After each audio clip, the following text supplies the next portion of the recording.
Do you focus on your pain or your assignments? So this question was submitted by, oh, it was submitted by me. But in any case, as a sanctification deliverance minister, it's one of my goals to get the spiritual oppression off of people.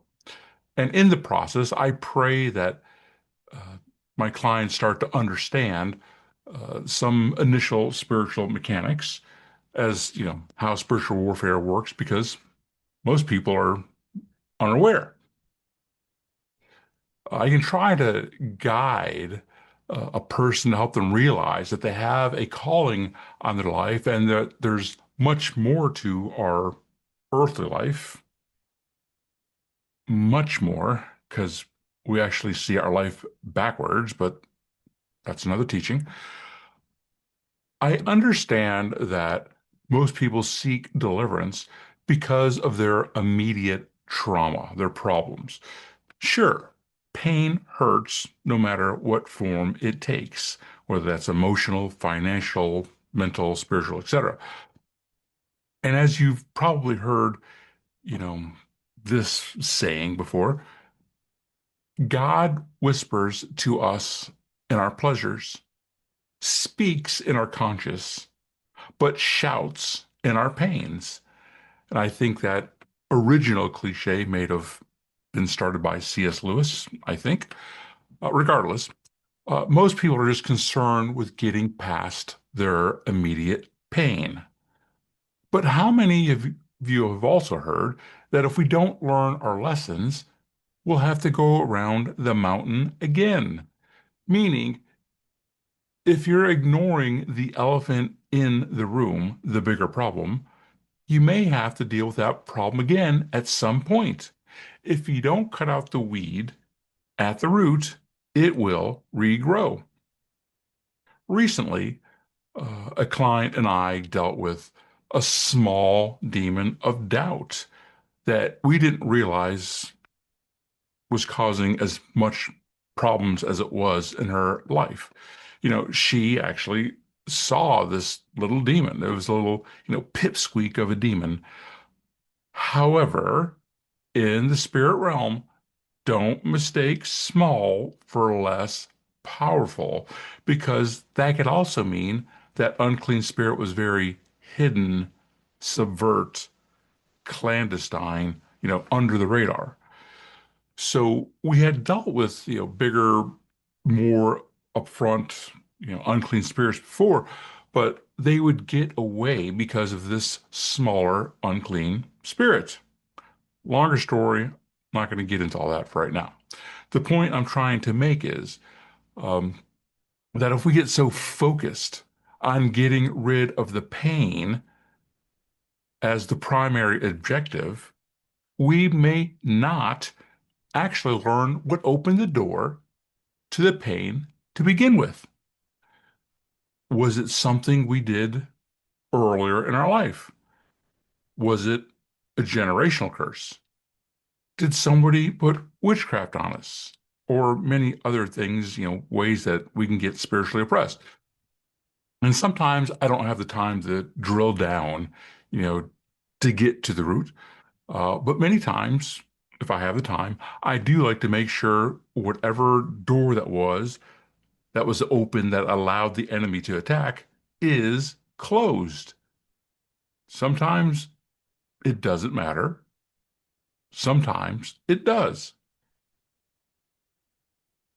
So while we were dealing with this demon of doubt, it came out that some doors aren't closed all the way. Paraphrased, it was stated, some doors are never closed completely. Some are not locked. Many doors are shut and left. We have our ways of getting through the doors. If they remain, we'll find a way through them. They can just be a thought. Okay, you can do with that as you will. Um, I tend to listen to that. But if the enemy can keep you focused on your pain, or put another way, your comfort level, even if that focus is not having a desire met by Yah, um, because there may be something that he doesn't want for you, but you're focused on it. Or, like in this case, maybe it's doubt and unbelief. Uh, then the unclean spirits can keep you from your destiny because that door remains open or it got reopened. If your life is just about your soul wants, your earthly desires, then you may always compromise, keep the doors open, and therefore let the enemy keep attacking. The enemy is always going to try to find a way back in. That's their job. And your job is to maintain your victories. But if your focus is on your heavenly assignments, on your destiny, on what you were called to do in his kingdom, then you'll have a much better chance of succeeding.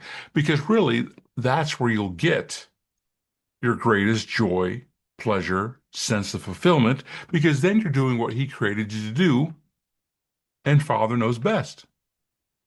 So I'll just end with this. Always be thinking about what lesson is Yah, God, trying to teach you or reinforce. Because really, if we break life down into its simplest dichotomy, this life is just a test to see if we pick Yah, God's side, or if we pick Satan's side.